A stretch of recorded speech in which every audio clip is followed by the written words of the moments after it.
इस समय त्यागी जी आप बिल्कुल अपनी पार्टी को पाक साफ मत बोलिएगा, क्योंकि हर पार्टी में होता है। आप मुझे बताइए, क्या दिल्ली में आप हिंदू मुसलमान कर रहे थे, सबको लाइए ऑन चर्च की जमीन पर, चर्च की, आपको हिंदू मुसलमान करने थे, चर्च की जमीन पर कब्जा किया हुआ है इलीगली कि नहीं किया हुआ है? किया हुआ है, एफआईआर हुई है, कंप्लेंट्स हुई हैं। ये सिर्फ हिंदू मुसलमान नहीं है साहब, पूछता नहीं है, कोई भी किसी में कर दे रहा है, जिसकी लाठी उसी का भैंस। क्या कर रहे हैं आप? कोर्ट कह रहा है अतिक्रमण करोगे तो बर्दाश्त नहीं करूंगा, धर्म मत लाओ। चर्च ऑफिशियली, मैं बता रहा हूं, church as a party court गया, कंप्लेंट की कि मेरी जमीनों पे कब्जा किया हुआ है लोगों ने इलीगली, कई जगह तो मजार बना दिए। बट दैट्स ये सारे लीगल डॉक्यूमेंट्स हैं। और आप कह रहे हिंदू मुसलमान, आप एयरफोर्स की बात कर रहे हैं अनुराग भदौरिया, आप बहुत हॉर्स राइडिंग करते हैं। वो हॉर्स राइडिंग कहां होती है पता है आपको? नहीं, उंगली मत उठाइए, सवाल पूछ रहा हूं मैं, सवाल पूछ रहा हूं मैं, जवाब दीजिएगा। पुश्ता, नोएडा में सबको पता है, वो एयरफोर्स की जमीन है, वो एयरफोर्स की जमीन है। अथॉरिटी वहां बनाती नहीं है, अथॉरिटी वहां बुलडोजर चला चला के थक गई। लेकिन सारे इन्फ्लुएंशियल लोग, जब से Noida new Okhla industrial development area बना था 40, 45, 50 साल पहले, तब से लोगों ने लिया हुआ है, क्योंकि दर्शकों, अफसरों को, नेताओं को, और सारी पार्टी इन्वॉल्व है, सबको पता था वहां पे कभी एक टाइप सैनिक फार्म्स टाइप बन जाएगा। वहां पे जाके देखिएगा कभी कितने इन्फ्लुएंशियल लोग वहां पे बड़े बड़े फार्म हाउस बनाए हुए हैं। क्या वो लीगल है? वो इलीगल है अनुराग भदौरिया जी, जहां क्रिकेट स्टेडियम बना दिए हैं। और क्या वहां पे अफसरशाही के कनेक्शन नहीं है? क्या वहां पे वो बड़ा बड़ा सब ऐसे ही हो गया? क्या वहां पे हॉर्स राइडिंग ऐसे ही होने लगी? आप समझिए, आप सबको पता है, आपको पता है, शिवम त्यागी को पता है, भाटिया जी को पता है, अजय वर्मा जी को पता है, आदिल हसन को पता है, लेकिन करेगा कोई नहीं, क्योंकि कहीं ना कहीं सब इंटरटेनर। और क्या करते हैं, वो एक आदमी ने आगे एक नलका लगा दिया अतिक्रमण के नाम पे, उसका नलका तोड़ देंगे, हो गया भाई।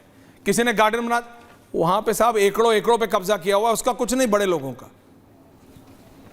बोलिए अनुराग भदौरिया जी, अब जो उंगली उठाई हुई है, अब जवाब दीजिए। कैसे बोलेंगे, इनका भी फार्म हाउस है वहां? नहीं, मेरे को नहीं पता इनका है कि नहीं, पर मैं बता रहा हूं, देखिए वहां पे है। देखिए जी अरे बोल लूं मैं, बोल प्लीज बोलिए सर। बोल लूं। देखिए कमाल की बात है, कहां से पुश्ते पहुंच गए, कहां वो नदी पहुंच गए, कहां गलत है तो बताइए, गए, कहां वो कब्जा। नहीं, am I wrong? भैया वहां बिल्डिंग गिर, अपनी जमीन पर पहुंचते ही तो कहां कहां करने लगे। बिल्कुल गलत है आप, क्योंकि खादर में मैं अपनी बात कर लूं, मैं खादर में अगर कोई वहां पे खेल रहा है, कूद रहा है, अगर कोई बिजनेस, एयरफोर्स की जमीन है वो, तो गिरा दो। किसने आपको रोका है? दूसरी बात सुन लीजिए, अरे किसी की जमीन हो, सरकार है ना, सरकार गिरा दे ना, किसने रोका है? सरकार कितनी बार गिरा है सरकार? अब मेरी बात सुन लीजिए, बोलिए। बुलडोजर आज सुन तो ये, बुलडोजर आज बहुत पछताया होगा, फूट फूट के रोया होगा, उसे इस बात का अफसोस हुआ होगा, क्यों मेरा राजनीतिक दुरुपयोग हुआ। बुलडोजर आज सोच रहा होगा और मन में संकोच रहा होगा, क्यों मैं गरीबों के घर पे चला।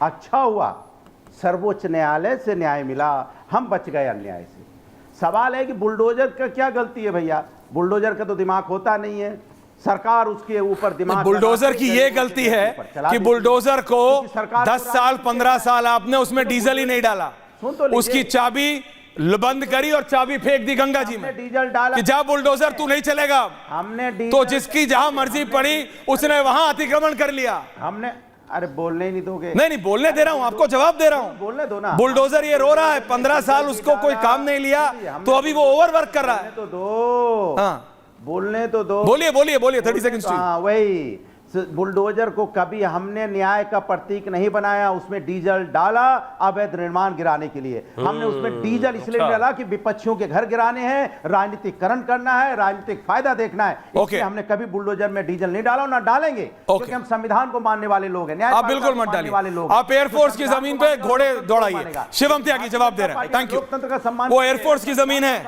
मैं आपको पर्सनली नहीं कह रहा हूं, पर मैं उन हाई फ्लायर्स को कह रहा हूं जो अपने आप को सरकार का भाग, जब अखिलेश यादव थे या जब नेताजी थे तब भी थे, उससे पहले राजनाथ सिंह जी जब उत्तर प्रदेश के मुख्यमंत्री होते थे तब से जो लोग सत्ता में है, ब्यूरोक्रेसी में, सबने वहां इलीगल जमीनें खरीदी हुई हैं। और वहां इलीगल जमीन खरीदना इलीगल नहीं है, लेकिन एक आप वहां पे पक्का नहीं बना सकते। लोगों ने वहां शादियां करा रखी हैं साहब, और आप कहते हैं आपको पता नहीं। कोई अफसर नहीं होगा ऐसा जो आज तक नोएडा में डिप्लॉयड ना हो और उसको पता ना हो। शिवम त्यागी जवाब दे रहे हैं।